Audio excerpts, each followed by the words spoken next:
Hey, this is C&D Channel. I'm Chris. This is MMA for you. I'm going to be doing my predictions for RFA II, which is the Resurrection Fighting Alliance.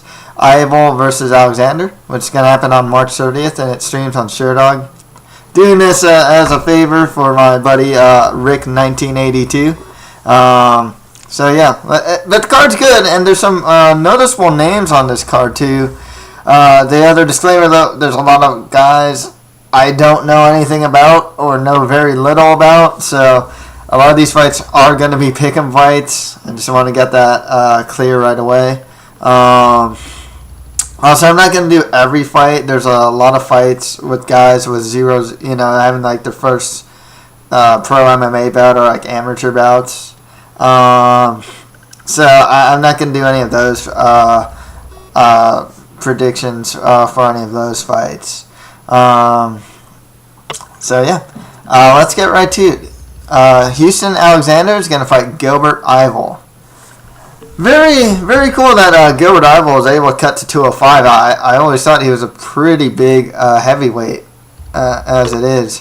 What can you say about this fight, really? It's just, you got two guys who've been there, getting up there in age.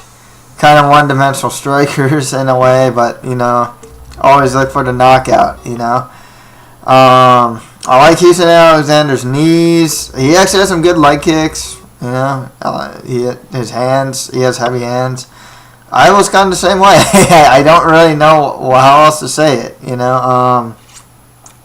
Besides punching refs, he has good knees, good, just good kickboxing overall, Very vicious guy, too, he really goes for the finish. Both these guys don't have great takedown defense or great ground games. They're kind of like the same guy fighting each other pretty much. I'm leaning a little towards Gilbert Yvel, to be honest. But, Houston Alexander can win this. I'm not saying I'm not super sure of this fight, to be fair, because it can go either way. You got two strikers who are very much the same. And just about in most ways, so it's really tough to say. One thing with Houston Alexander, I know he doesn't cut weight, for one. Yvel's definitely going to be the bigger guy, especially a guy who's cutting from a heavyweight.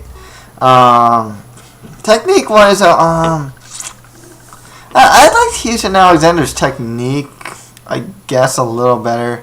They're both, really aggressive guys, too, They both just push forward a lot.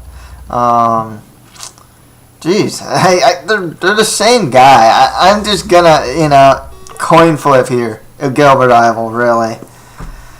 Okay, next fight after that, Dakota Cochrane is gonna fight Cliff Wright.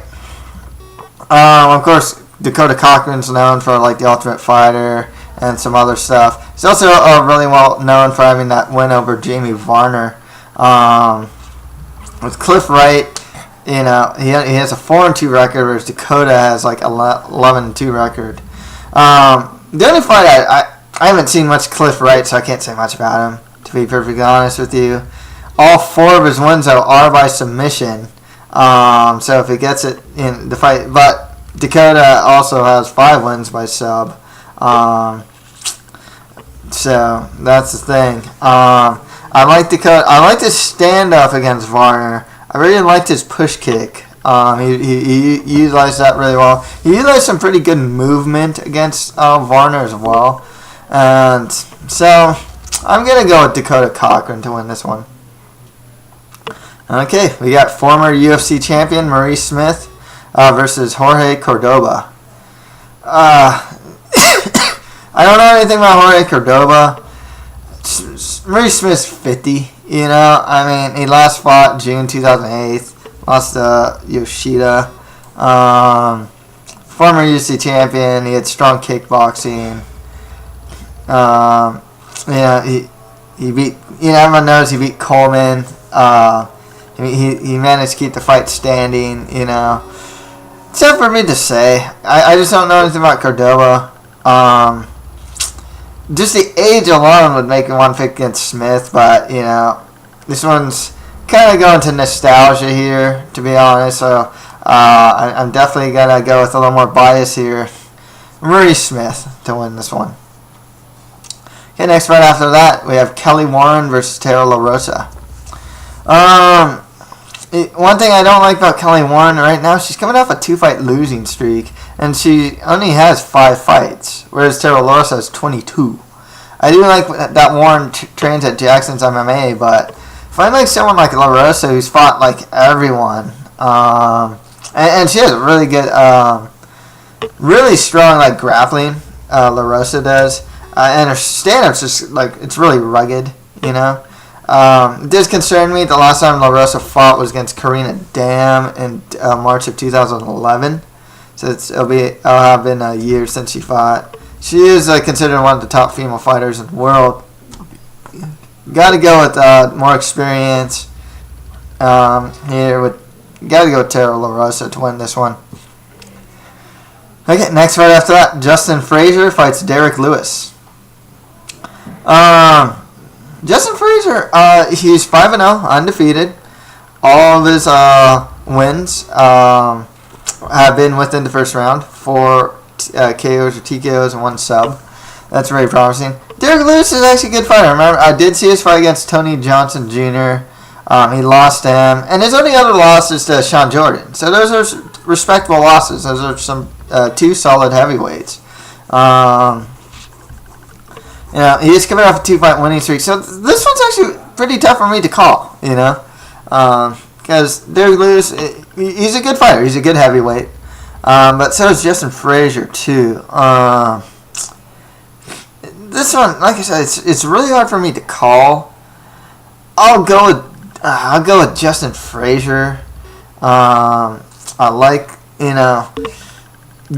never being past the first round shows that he's a finisher, but at the same time, it doesn't tell me anything about his gas tank. So I'm kind of, and Lewis may have even fought the tougher competition here. I might have to change. I'm probably going to go back and forth with this pick right now, but right now I'll go with Justin Frazier to win this one. Okay, next fight after that we have Josh Ray versus Timothy Elliott. Okay, Rave, he has 4 wins by KO or TKO. I don't know much about him, to be honest. 8 wins by sub. He's coming off a loss to Dustin Ortiz. Timothy Elliott, though, he fought in RFA 1 and KO'd Jens Pulver with a knee. He's coming off a 7-fight win streak. Got to go with Timothy Elliott to win this one. Okay, next fight after that, Jared Downing fights Alessandro Ferreira. I don't know what's about Downing, to be honest. I know he has an 8-1 record, 2 wins by KO or TKO, and 1 submission victory. With Ferreira, though, 10-1 record, 8 of those wins are by submission. So he's a really strong Brazilian Jiu-Jitsu practitioner. The only bad thing is the last time he fought was in November 2010, but the guy he fought was Thiago Mikel, who's in Bellator right now, and who's one of the top prospects out there right now, and he choked him out in the first round by rear naked choke. I gotta go with Alessandro here, Ferreira,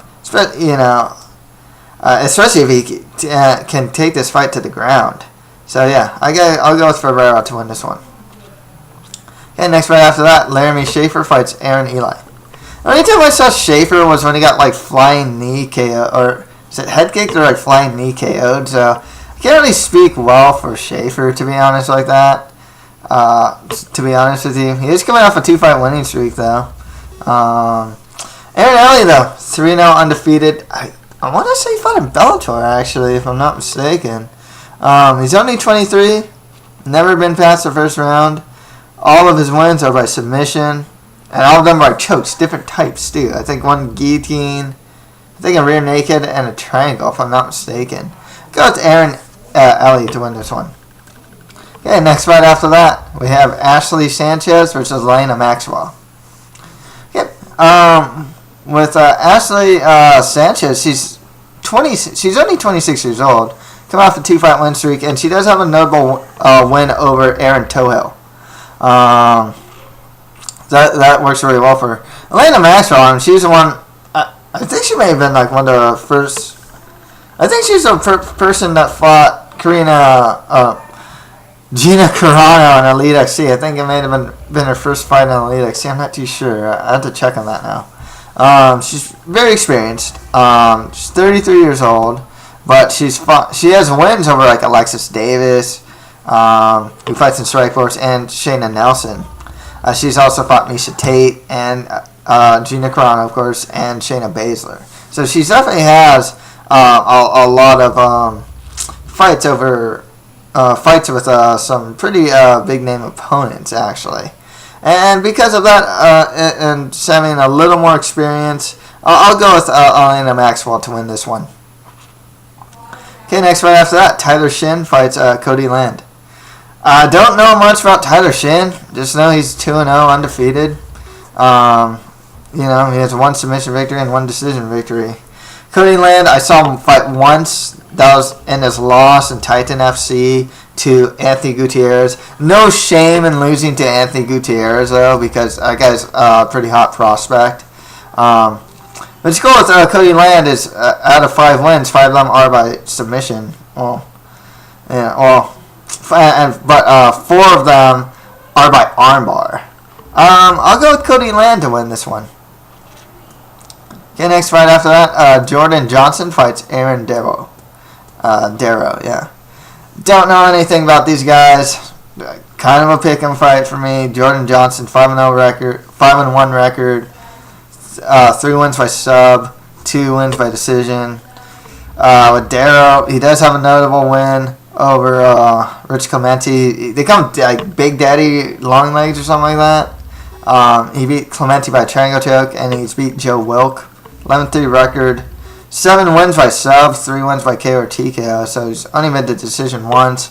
Got to go with Aaron to Darrow to win this one.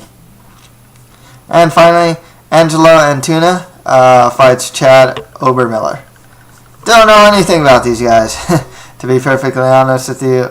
Chad, 6-4 record, 1 TKO, 5 subs. 3 losses are by submission. With Angelo, is a 7-2 record, 2 wins by KO or TKO, 5 wins by sub, so he is a finisher. Just go with that. I'll pick and fight. I don't know anything about these guys. Angelo Antuna. I'll go with him for the win. So yeah, that's pretty much it for my predictions for RFA II. Yvel versus Alexander. If you have any comments, just leave them below. That's it for MMA for you. Thank you very much.